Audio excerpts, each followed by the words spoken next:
This is the World Organic News for the week ending 10th of September 2018. John Moore reporting. Decarbonise the air, recarbonise the soil. Just a quick note to let you know I'm co-hosting a new podcast coming out on the 15th of this month and then the 15th of every month after that.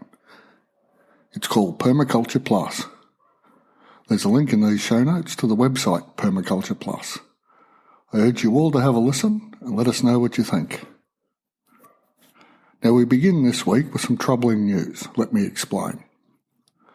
A friend recently pointed out to me that one of my strengths is the ability to hold two opposing ideas concurrently, without having to decide between the two until the evidence becomes clear. I recently found myself in such a situation. You are all, I'm sure, aware of my advocacy for soil microbial activity, no dig, no till and so on, to ensure these microbial beasties can do their thing in concert with the fungi and every other little thing under the soil and suck carbon out of the atmosphere to hold it in the soil. The conflicting idea came from a post from the blog Radio Free entitled, Soil Microbes Speed Up Global Warming. Yes, soil microbes speed up global warming. Talk about a bang to the head from a shovel. So let's look at the post. Quote, as the world warms up, so does much of the planet's basic matter. Thanks to its subterranean citizens, the soil microbes intend on putting more energy into the important business of decay and recycling. As a consequence, everywhere, more carbon dioxide escapes into the atmosphere, according to a new study. And since there is at least twice as much carbon in the soil, mostly in the form of plant detritus, as there is in the atmosphere, the discovery is ominous. End quote. Ominous indeed. The shovel to the head moment, particularly the sentence, as a consequence, everywhere more carbon dioxide escapes into the atmosphere, according to a new study. That sentence shook my understanding of the world. But, like all my listeners, I try to be a critical thinker. I had to dig deeper, no pun intended. The article cited a piece on the site Eureka News as its source, and it was to this article I travelled. And from that article, quote, in a study published August 2 in Nature, scientists show that this process is speeding up as Earth warms and it's happening faster than plants are taking in carbon through photosynthesis. The team found that the rate at which microbes are transferring carbon from soil to the atmosphere has increased 1.2% over a 25-year period, from 1990 to 2014, end quote. So we can see a level of evidence that mitigates the idea of no dig, no till for soil carbon sequestration. Not only that, it had numbers attached. This implies for me that something had been measured. Measurement, while subject to error, is a good first point to start. Digging a little deeper, tracing this reference back, I found the original article in the journal Nature. All the links to all these articles are in the show notes, of course. The summary from Nature did not provide much comfort. Quote, the rate at which carbon dioxide is lost from soil has risen faster than the rate at which it is used by land plants, because soil microbes have become more active, possibly weakening the land surface's ability to act as a carbon sink, end quote. Well, I thought that's that. The feedback loops have started, runaway climate change is upon us. However, I decided to actually read the original article to see how bad things are and how quickly they were likely to get worse. From the actual article in Nature, quote, Bond Laverty and colleagues then compared trends in soil respiration, CO2 loss, with those of plant productivity, CO2 uptake, that were derived from different data sources, including satellites. They found that the ratio of the rate of soil respiration to that of plant productivity has, in general, increased over the period covered by the dataset. The ratio rarely exceeded 1, except in certain sites in particular years, which indicates that specific situations can lead to more CO2 being lost from the soil and taken up by plants, end quote.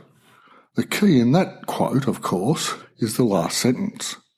The ratio rarely exceeded 1, except in certain sites in particular years, which indicate that specific situations can lead to more CO2 being lost from soil than is taken up by plants. So in some areas with some measurement systems, different in the atmosphere to those in the soil, it seems like sometimes soil microbia release more CO2 than plants take up. So not as a consequence everywhere more carbon dioxide escapes into the atmosphere, nor is it exactly the process is speeding up as Earth warms and is happening faster than plants are taking carbon dioxide through photosynthesis. Finding those specific situations where soil microbes release more CO2 than photosynthesis takes up, and changing them keeps the ratio at or below 1. There is still a chance to increase soil carbon matter and decarbonise the air at the same time. This entire exercise was interesting and instructive. In this time of bias-confirming news feeds, questionable sources, and I'll actually use the words fake news, we need to be vigilant. 3 articles and a summary of the original article needed to be interrogated before I found the more nuanced explanation of the scientific work that had actually been completed. It is possible that I may be viewing the piece in Nature through my own biases. I have tried to be objective and let the evidence speak for itself. But as it turns out, I'm human and subject to bias confirmation too. I would urge all my listeners to at least read the article in Nature so they can draw their own conclusions. A recap of my journey through the headlines as I travel back is worth another look to remind us all of how not tracing to the actual scientific paper could have been disastrous. Firstly, from Free Radio. Soil microbes speed up global warming.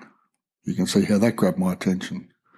The second headline from EurekaAlert, as temperatures rise, Earth's soil is breathing more heavily. Did not dampen my concerns. Then the original article published in Nature, hyperactive soil microbes might weaken the terrestrial carbon link. So as we would expect from a scientific journal, nothing definitive, nothing too terrifying, but a warning nonetheless. The scientists had found some unusual results, which, and this is the key word, might have implications. This is a lesson. In much the same way as the headlines surrounding the cancer and Monsanto case in California have led to statements, headlines that glyphosate causes cancer, we need to be careful. What the court actually decided was, in this poor gentleman's case, it would appear on the balance of probabilities that his non-Hodgkin's lymphoma was caused by massive exposure to glyphosate. And these somewhat inaccurate headlines, bias-confirming headlines, have spread like weeds across the interwebs before the matter has been even appealed.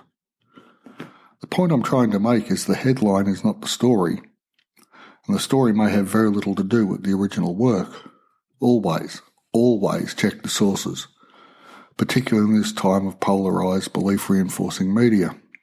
From my reading of the original paper, mulching to maintain cool soils, no dig, no till keeps these microbes safe and doing what they are doing. If we can help them, we should. More research is required and is called for by the authors of the paper. And on that salutary note, I'll draw this episode to a conclusion. Remember, decarbonise the air, recarbonise the soil. As a podcast listener, you may be thinking of producing your own podcast, but you're not sure where to begin.